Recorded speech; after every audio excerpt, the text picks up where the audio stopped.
Okay, so good day everyone. So we are done with lesson 1, 2, and 3. So now we are in lesson 4, which is the title natin is the netiquette and the computer ethics. Okay, for our topic, the netiquette and computer ethics discuss about the ethical use or ethical issues in the field of computer. May it be in online or practicing professional.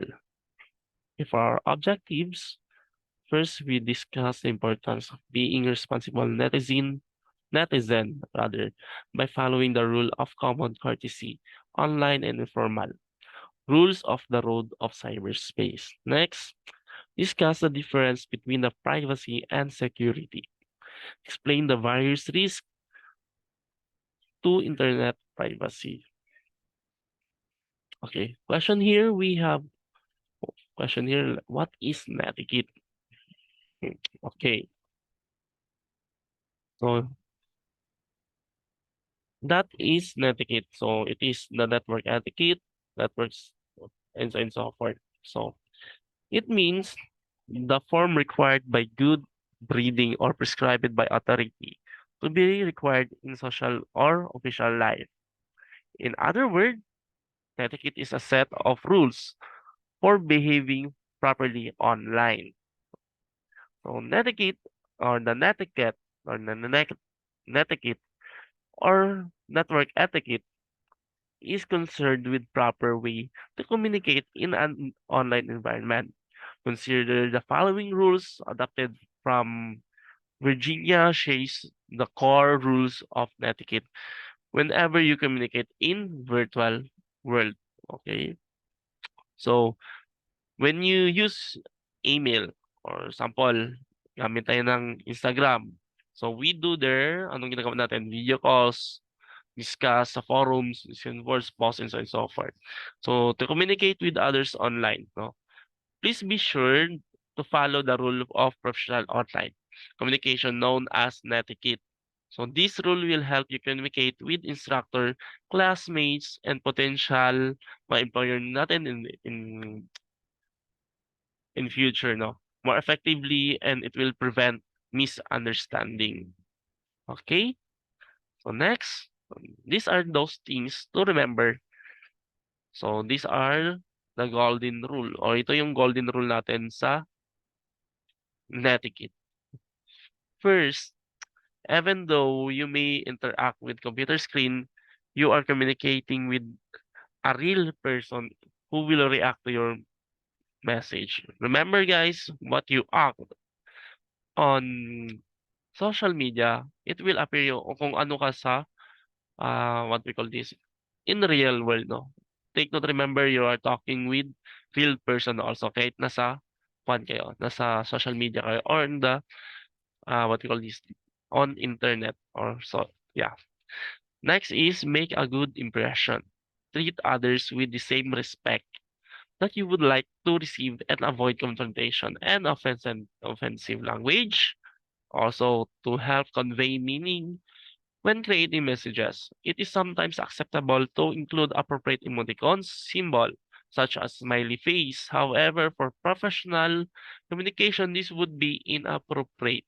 So remember, so okay lang yan kapag you are using emoticon symbols, okay lang pag friend kayo. But on professional world, you never use a kind of mga emoticon symbols. Okay?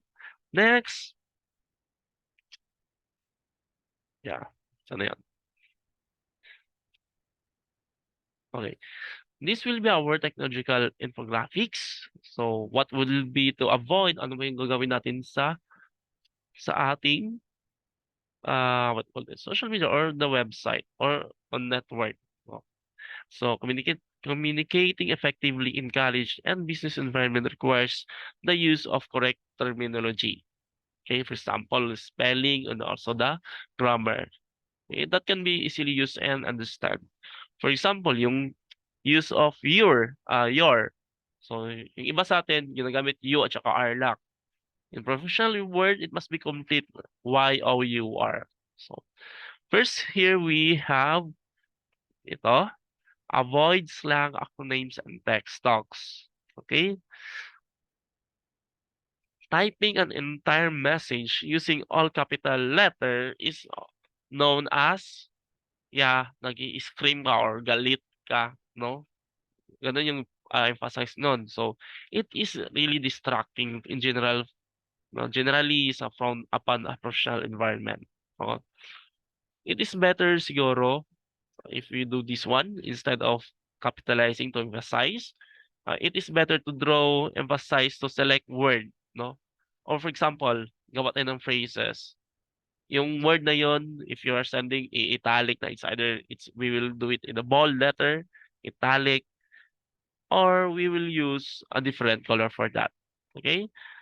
Or we can use a different color for the text for emphasize siya. Or we can use the different color for the background. So, or denoting also the emphasize using special character. For example, yung asterisk asterisk, o ganun siya. Or hashtag hashtag important or announcements, ganun siya. Okay? Also, next we have here, yeah, proofread, okay? Proofread or what you call this? Proofread your messages before sending them, okay? Proofreading your message before you send them is the best practice for effective and also for efficient communication. So strive to make your communication concise and free. Any spelling, grammar errors, confusing terms or phrases that could be misunderstood, errors or omissions such as missing content or recipient errors accuracy information. Okay? So therefore, before we will send our uh, message, we must be check first to our ano yung papadala natin, no? For example, spelling, grammar, tama ba? Para di siya confusing. If you are in professional world rather, if you are sending a message, it must be concise, no? Dapat kung ano yung kuwan mo dapat, direct to the point, no? Ganun siya para mas maganda yung para mas-send agad natin. Mas madaling maintindihan ni receiver. Okay? Next, we have exercise good judgment when sharing information to others. Okay. Online email or the email and chat messages that you send and receive are considered private. Okay, ulitin ko. It is email and chat messages that you send to a person or to a client or receive are considered as private and should not be forwarded or copied to others without gaining consent. Okay? Gaining consent pa natin dito. Okay? So, consent online in general, okay, in other words, or in general, messages posted or discussed, or messages posted or to discussions, boards, and social media sites can be read by the public. Okay? You may never know who might read kinsa magbasa ani or kinsa mag-share ani kung unsa tong gina-post, tama? So it is good practice to always ask post on author for permission before sharing post in the with other parties. Okay? Check natin. Yeah. Okay, here one, to protect your privacy and safety, do not share online any sensitive personal information such as number one, syempre, your home address or your phone number. So may nakikita ako sa Facebook, grabe, post yun nila. No? So they don't know, pwede siyang gamitin yung number nyo to what? Manloko ng tao. Or example, yung address nyo. So, ganun siya. Personal conversations. Sample. Ito. Marami to, lalo na sa pagraran. Ranting. Ayan. Pinopost sa social media. Yung rant, ito siya. Ganun, ganyan. So, therefore, itong personal conversation, it must be on your own lang. No? Kung ano yung conversation nyo between that person, it must be kayo-kayo lang dapat ang nakakikita nun. Kapag shinare mo yung information that one, so maraming pwedeng mangyari, no? Or maraming may, may masisira, ganun siya. Okay, next we have this one. Oh, yeah. Social plans such as vacation. Why is it? Kasi minsan tayo, kasali din ako before, sinishare natin, for example, 7 days to go, 3 days to go, magbabakasyon na ako, or we will go to Baguio, walang maiiwan sa bahay. Yeah. Then nabasa ni Juan de la Cruz or nabasa ng isang manloloko or isang kawatan, akyat bahay gang. So they have plan or they have idea na kung saan ka pupunta on that day, walang tao sa bahay nyo. So vulnerable yung bahay nyo pag pinost na or yung home ninyo, no? Vulnerable siya to other bad persons na siya. So making sure na yung mga plans and vacation natin, we will not post in the social media or in public places. So para maiwasan natin yung mga bad things, no? Siya. Next is the financial information. This one, ano to? Like your ATM cards, no, bank number. So avoid that one, no? Also, the username, password, or any hints about that. Anything personal that would you want not to shared by others over the internet. Okay, other one, yan. If the material you share with others online came from other sources, make every effort to gain permission to original author or copyright holder. Make it sure, for example, may post ka from other person, make it sure na isa-cite mo yung person na yan. Okay? So, copying someone else's work and passing it off as of your own is pwedeng mahulog siya into plagiarism. It damages your reputation. It could be subject you to serious academic and legal consequences. Okay, we will back to our infographics. Yan. So we are done exercise in good judgment. Okay, now we are in respect, diversity, and viewpoints. Okay, sabi doon, be constructive and respectful when sharing opinions, beliefs, and criticism. Or responding to those of other in the conversation. So give respect, no? For sharing information. Kung negative siya, bahayaan mo na lang, no? Kung ito yung belief niya, sige, hayaan mo lang yan siya. Pag criticize siya, hayaan niya lang, no? Ano siya? Parang safe play lang siya. Okay? Next, we have here, yeah, the 10 commandments of computer ethics. So here we have the rule number 1. So practice the golden rule. Do not use other as you would have others do unto you. Remember, your written word are nababasa siya by other people, by all deserving and of respectful communication. Before you press send or submit, ask yourself, would I be okay with this if someone else had written it? Okay ba siya? That is number 1. 2, you should do your best to act within the laws and ethical manners of society whenever you inhabit cyberspace. Adhere to the same standard of behavior online that you follow in real life. While it can be argue that the standard of behavior may be different in the virtual world, they certainly should not be lower. So here, would you behave rudely with someone face to face in common situation? No, neither should you behave this way in the virtual world. So ano yung behavior natin sa natin? We must do what is correct on virtual world, on the cyberspace. 3, here. So, okay, 3. So, know where you are in cyberspace. Etiquette varies from domain to domain. So, for example, you can text to a friend may not be appropriate in email to classmate or colleague. So, can you think for example yan na, for example, you text a friend may not appropriate. in email in classmate or colleague. So can you think for other example for that? Okay, kayo na bahala.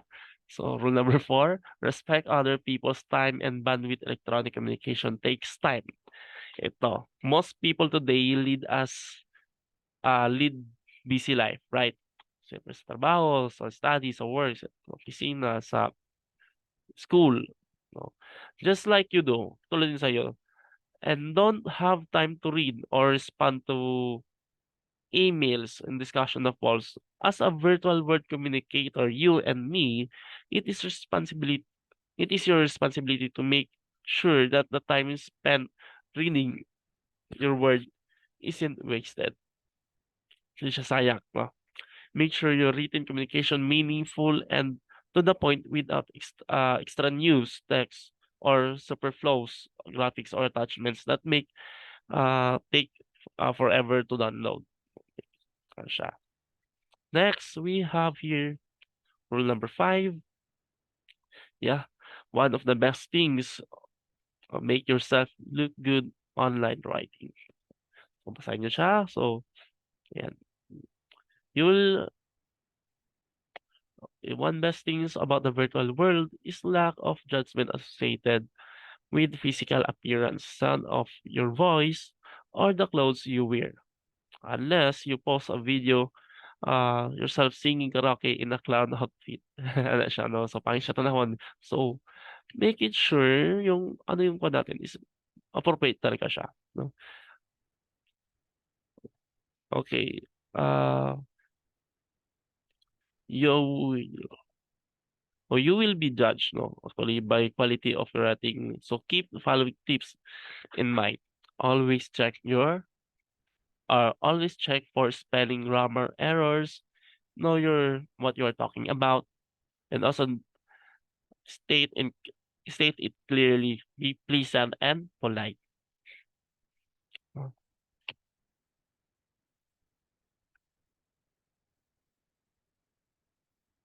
Okay. Share expert knowledge. Next one. So in the internet offers its users many benefits. So one is the ease if the information can be shared or accessed. In fact, this information sharing capability is one of the reasons in the internet was founded. So, in the spirit of internet, founding the father share what you know.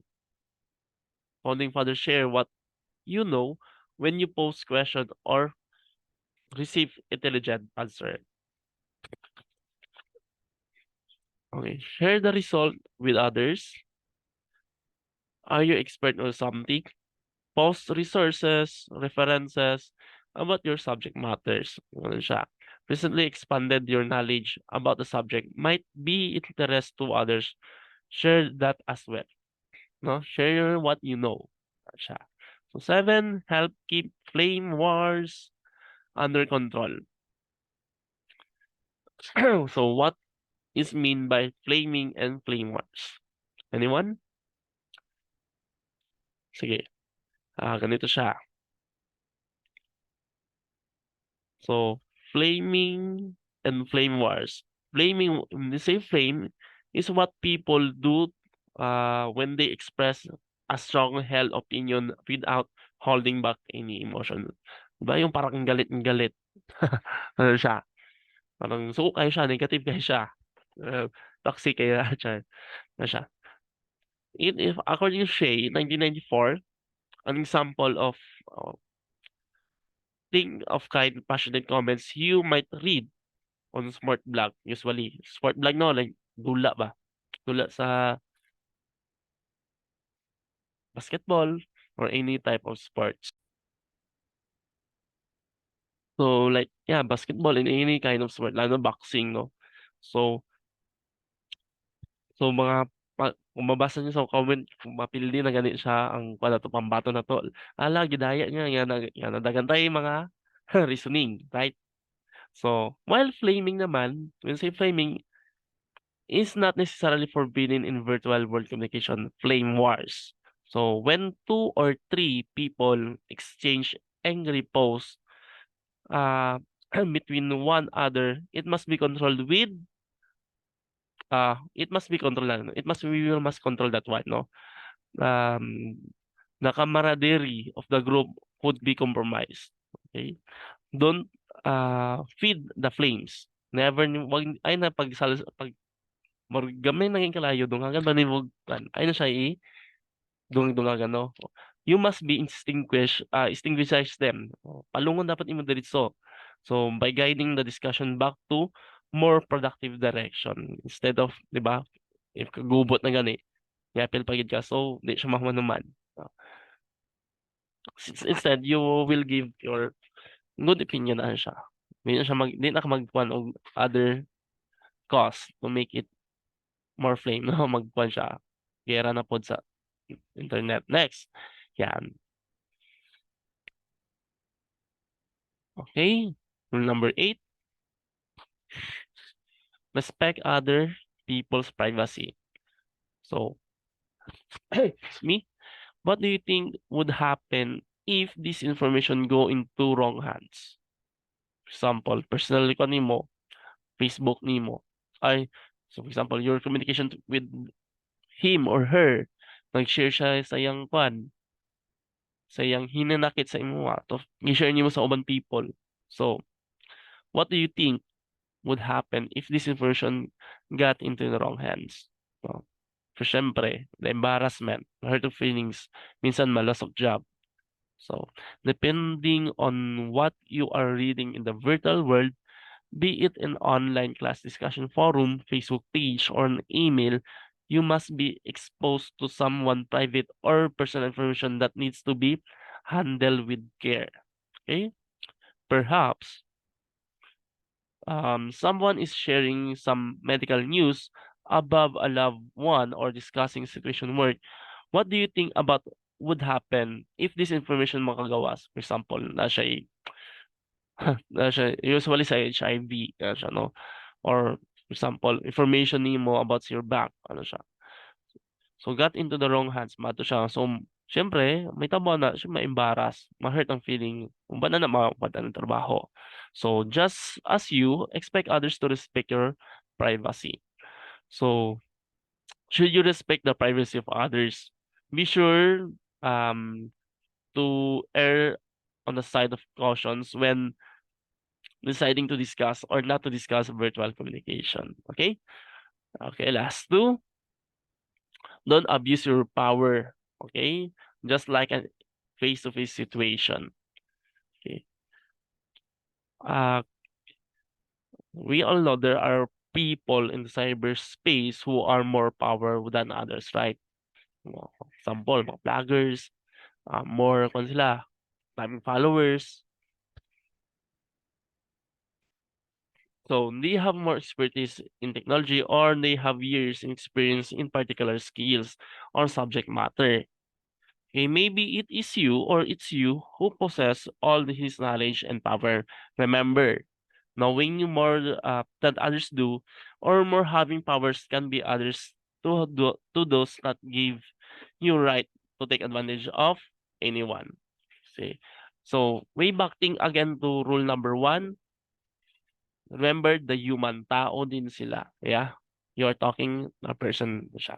So what do you think would happen if this information go into wrong hands? Okay, so that's it for our topic for lesson 4, the netiquette and the computer ethics. So next lesson we will discuss what are those rules or what also those um mga natin law na naka-abide on the copyright and so forth. Okay, so that's it for this day and I will upload the next video. Okay.